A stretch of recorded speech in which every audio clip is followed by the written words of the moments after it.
High speed rail corridor નિર્માણમાં આજે મળી શકે છે એક મોટી ઉપલબ્ધિ। પાલઘર સ્થિત 1.48 કિલોમીટર લાંબી માઉન્ટેન ટનલ 5ને મળી સફળતા। રેલવે મંત્રી અશ્વિની વૈષ્ણવે વિડીયો કોન્ફરન્સના માધ્યમથી લાઈવ બ્રેક થ્રુ કાર્યક્રમને કર્યો સંબોધિત। ઉપરાષ્ટ્રપતિ સીપી રાધાકૃષ્ણન આજથી તમિલનાડુના 2 દિવસની મુલાકાતે। ડોક્ટર MGR શૈક્ષણિક અને અનુસંધાન સંસ્થા વિશ્વવિદ્યાલયના 34મા દીક્ષાંત સમારોહમાં ઉપસ્થિત રહેશે। રામનાથ ગોયંકા સાહિત્ય સન્માન કાર્યક્રમમાં પણ આપશે હાજરી।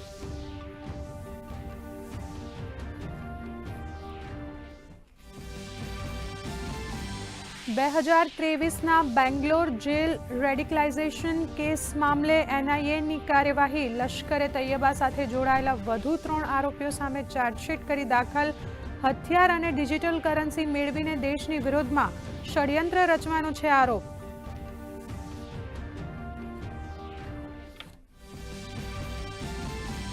બાંગ્લાદેશમાં નથી અટકી રહ્યો હિન્દુઓ ઉપર હુમલા થવાનો દોર। શરિયતપુર જિલ્લામાં ટોળાઓએ હિન્દુ વેપારી ઉપર હુમલો કર્યો આગને હવાલે। હિન્દુ લોકો ઉપર હુમલાનો આ સતત 4થો બનાવ।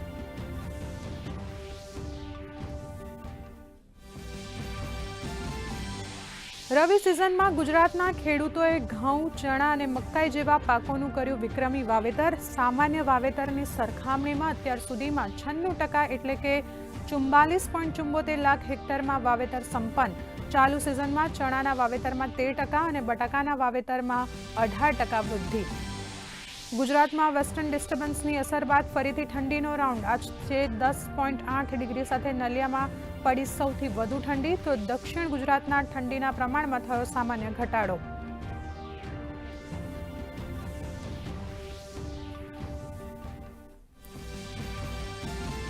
ઠંડી, હિમવર્ષા અને ધુમ્મસની ટ્રિપલ સ્ટ્રાઇકથી સામાન્ય જીવન પ્રભાવિત। જમ્મુ કાશ્મીરના ઘણા વિસ્તારોમાં થઈ ભારે હિમવર્ષા।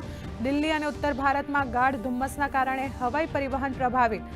ઘરેથી નીકળતા પહેલા ફ્લાઇટની સ્થિતિ જાણી। એરલાઇન્સ કંપનીઓએ યાત્રિકોને આપી સૂચના।